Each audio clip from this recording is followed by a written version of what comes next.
অবশেষে অবরোধ মুক্ত হলো জাতীয় সড়ক ও রেলপথ। দীর্ঘ 11 দিনের জনদুর্ভোগের আপাত পরিসমাপ্তি ঘটল। রাজ্যপালের পাঠানো বার্তায় কেন্দ্রীয় সরকার ইতিবাচক সাড়া দেওয়াতেই অবরোধ প্রত্যাহার করা হয়েছে বলে জানালেন আইপিএফটি নেতৃবৃন্দ। তো আজকে আমরা এখানে 11 দিন যাবত রাস্তা রোকো এবং রেল রোকো আমরা আন্দোলন করে যাচ্ছি ত্রিপুরার দাবি সম্পর্কে। আজকে আমাদের আন্দোলনের চাপের ফলে মহামান্য রাজ্যপালের সুপারিশ অনুযায়ী আমাদের ভারতের স্বরাষ্ট্র দপ্তর এখানে আমাদের প্রতিনিধির সাথে কথাবার্তা হয়েছে। ওনারা আমাদেরকে ইনশোর করেছে যে আপনাদের এই যে দাবি, যে ত্রিপুরা ল্যান্ড, সেই সংবিধানের দাবি, এইসবগুলো ওনারা সহপূর্ণভাবে আমাদেরকে দ্বিপাক্ষিক আলোচনা বৈঠক করাবে। ওই আশা পাওয়ার পরে আজকে যারা দূর দূরান্ত থেকে আগত আমাদের বিভিন্ন ত্রিপুরা ল্যান্ড সমর্থক মেয়েরা, বোনেরা, বন্ধুগণকে আমরা আজকে খুশিরভাবে তাদেরকে এখান থেকে রিলিজ দিয়েছি। আমি একটাই কামনা করব সকল আমাদের আইপিএফটির সমর্থকরা সুস্থ শরীরে যার যার বাড়িতে গিয়ে পৌঁছক এবং গিয়ে আনন্দ ফুর্তি করুক, সেটা আমরা কামনা করি আমাদের আইপিএফটি পার্টি।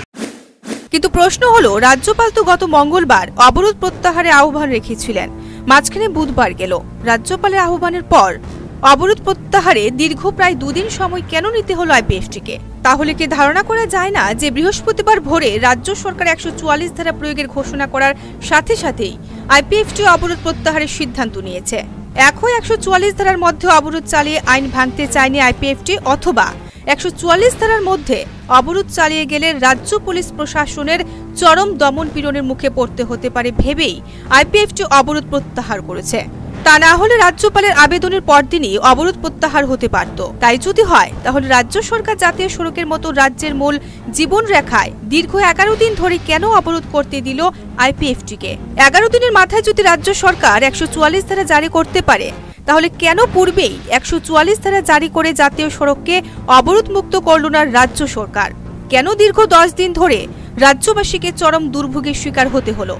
তবে অবরোধ প্রত্যাহারের জন্য আইপিএফটি প্রকাশ্যে যে কারণ দেখাচ্ছে সেটাও অমূলক নয়। আইপিএফটি দাবি নিয়ে কেন্দ্রীয় সরকারের সাথে আলোচনায় বসতে রাজ্য সরকার তেমন সদার্থক ভূমিকায় নিতে পারেনি। শেষ পর্যন্ত রাজ্যপালের হস্তক্ষেপে অবরোধ প্রত্যাহারের পর বৃহস্পতিবারই দিল্লিতে কেন্দ্রীয় সরকারের সাথে বৈঠকে বসেছে আইপিএফটি নেতৃবৃন্দ।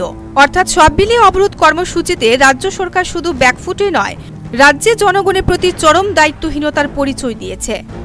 যদিও রাজ্যপালের হস্তক্ষেপে কিছুটা হলেও বর্মুরা পাহাড়ের কোলে থেকে কালো মেঘ কেটে পড়েছে। Bureau report, news vanguard.